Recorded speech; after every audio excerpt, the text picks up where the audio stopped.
going on YouTube? It's RT Tyler back with another video, man. Y'all know I gotta bust out these videos back to back to back. Well, I mean, we almost close to 1,000 subscribers. Let's keep it moving. We're growing. We've been growing fast these few days. So let's keep up the hard work. Let's keep grinding. You know, let's keep on doing what we gotta do. But y'all see the title, y'all see the thumbnail, y'all see that thing in the background. Let's go ahead and get into today's video. All right, today we're gonna be talking about is it really worth lowering my daily driven Dodge Charger RT?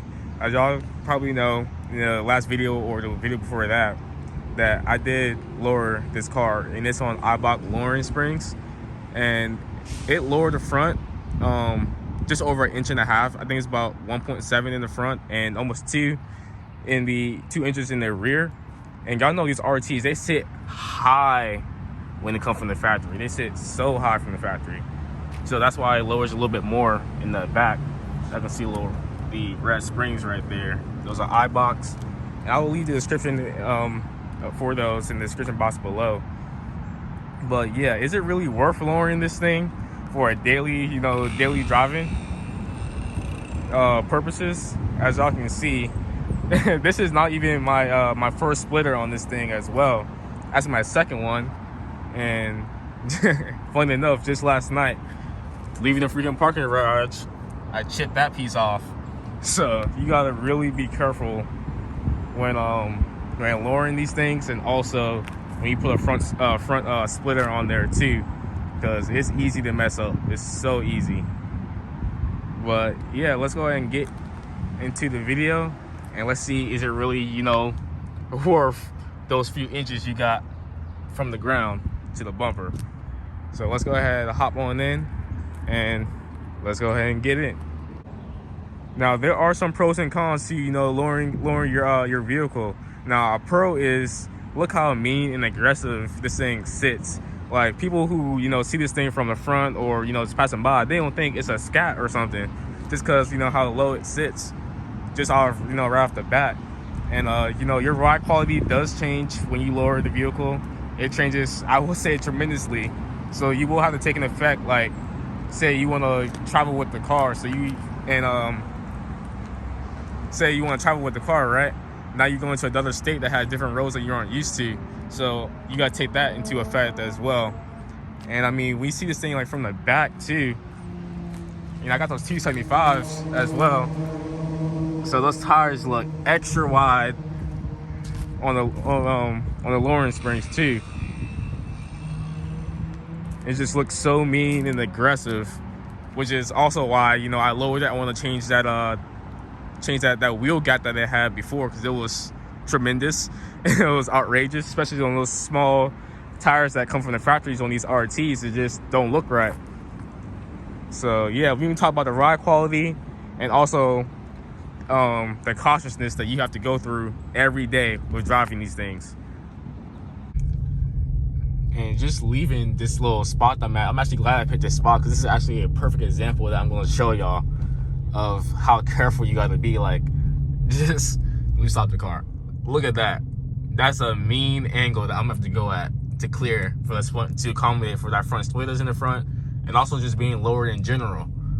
So you gotta go at a good angle, which coming in is gonna be way worse than me leaving right now. But you gotta bucket all the way,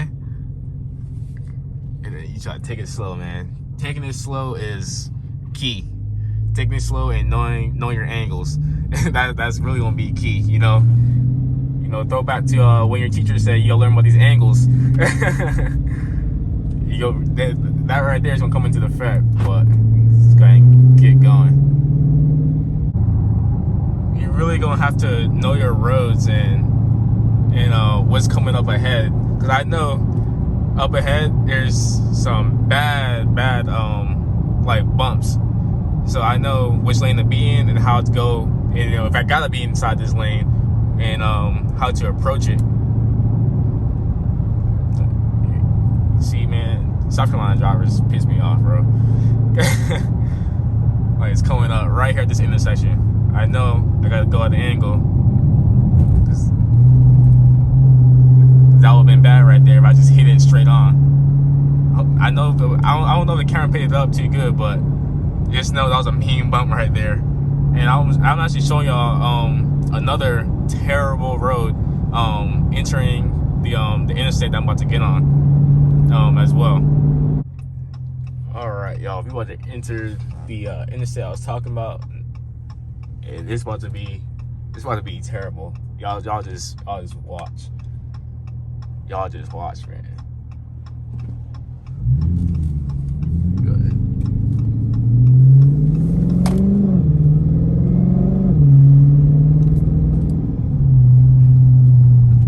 Look at that right there. Mean bump.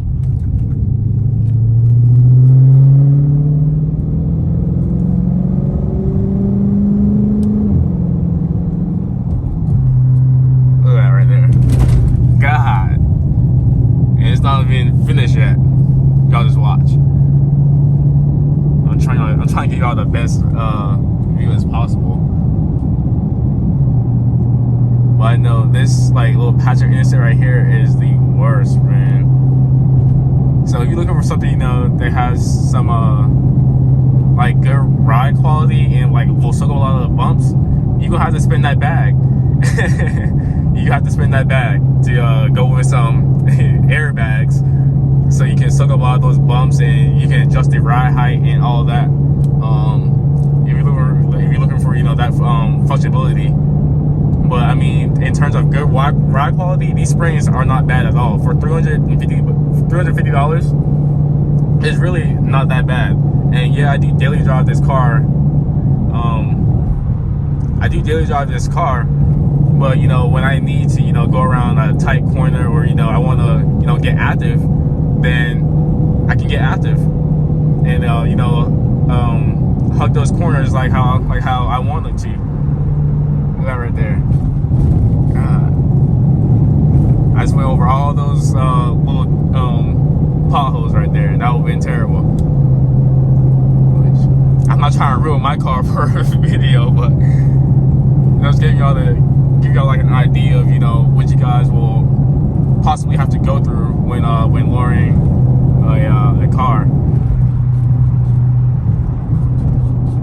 And you know, oh god, this thing.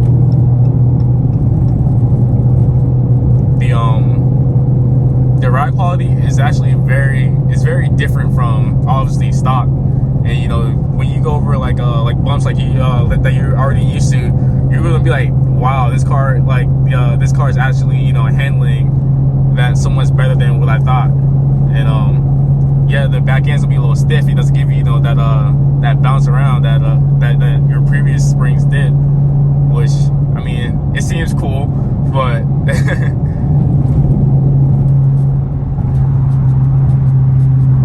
so y'all will be bouncing a little bit more than normal, as you can see.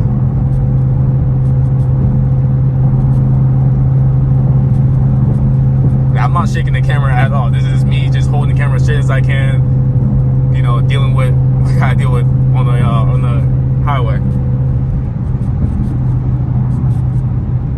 So if you can put up with that every day, then go ahead and get these springs, man.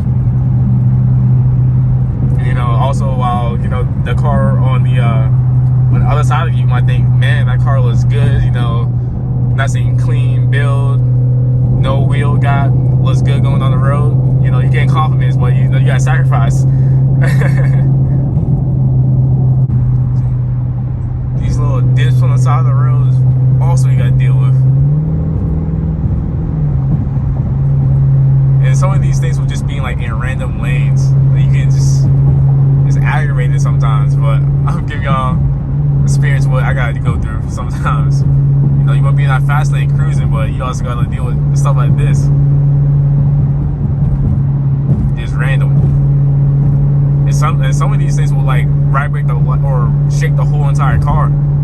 You're like, damn, well, there goes my alignment. There goes that bounce again. Now I'm on a smooth road for a little period of time, but yeah, I mean, the the overall ride quality is not bad at all. On a scale of 1 to 10, I would give it like at least 7.5. Like it's not all that bad. Like it's something that you just gotta get used to over time. Like, I remember when, the night I got my car back after it was lowered. I got the car for the first time. I was like, oh snap! Like I almost rolled my ankle because I forgot.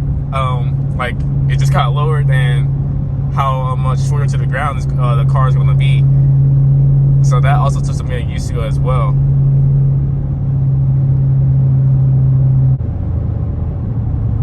And also maybe it's just me, but I feel like with this car being lower, it just gives me more confidence in the car. Like whichever way you point the steering wheel, that's just where the car follows wherever you point it. I feel like before I was like, damn, like there's like a lot of body roll going on, and it just wasn't like a good feeling. Like, you know, you want to get active in traffic and it's like, oh man, I'm pointing the steering wheel this way, now I gotta, my body's rolling all the way, you know, all over, it's this, that, and the third. But now being lowered, it's like wherever I put the steering wheel, it goes. Like as y'all can see what I just did there. Wherever I put that steering wheel, the car followed, and no hesitation at that, which is good. Whenever you see a Nissan in your rearview mirror, just go ahead and get out the way, man. Go ahead and get out the way. Them Nissans are dangerous for our Charger owners, man, or the general public in general. Go ahead and get out the way, man. Nissan, he was riding me the whole time. Pause. But look at him. Now watch, he's gonna hop behind me. God, man, you just can't get away from these people.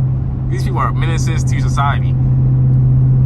And it's a traffic right now, so I can't even, you know, whoop the whoop. You know what I mean? When traffic clear up, man, I'm gonna lose this, man. I ain't got time for this, man. This dude's on me, bro. Let's go ahead, man. Let's go ahead and lose this, man.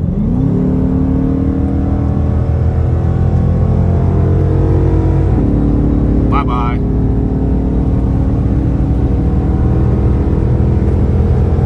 Gone. Look how we gotta pull into this gas station right here. This would be a mean angle you have to go at. So I never go to that one. I hate that. Because that one usually have like I used to see like nails inside that one, but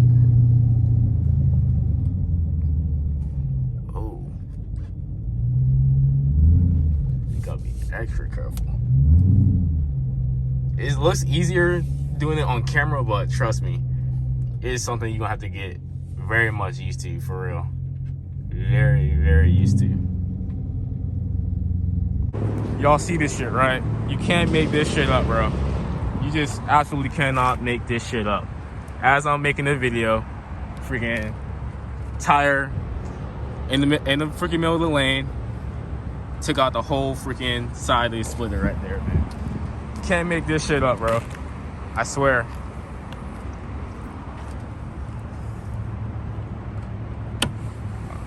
All right, on to the next. You just can't make it up, man. You just gotta deal with it.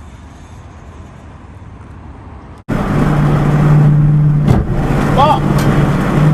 As y'all can see, lowering springs, it does affect the overall ride quality that you're gonna get, you know, especially for daily driving a lower car. And also, you just gotta be a lot more aware and pay attention to the roads and where you're gonna be traveling to, because that also has a big effect on it as well. As y'all can see, while I'm making this, as I was making this video, freaking, I'll actually post a clip, the whole clip inside this video as well. But as I'm about to switch lanes, a car in front of me on split 2 lanes, so I couldn't switch, which made me stay inside the same lane I was in and made me hit a tire, and that was in the middle of the road. So that's also one thing that you also gotta be careful of, you know, lower to the ground, split on there too. Yep. So now that's gonna cost as well. So everything happens for a reason, you know. You can't just, you know, get butthurt over the small things, but it's gonna be all right. Wow, I didn't even know this. My whole, what? I didn't even see this, bro. That's all right. I got another splitter at the house. I'm putting that on right now. I'm getting, y'all getting the same reaction as me right now. I didn't even know it took out the whole freaking diffuser in the back. That's crazy. That's crazy right there. Wow. Yep, let's go ahead and end this video. Okay, yeah. You guys get the gist of, you know, the benefits, the pros and the cons of also lowering your car. But it's RT Tyler. I got a car to go fix again. And I'll catch y'all in the next video.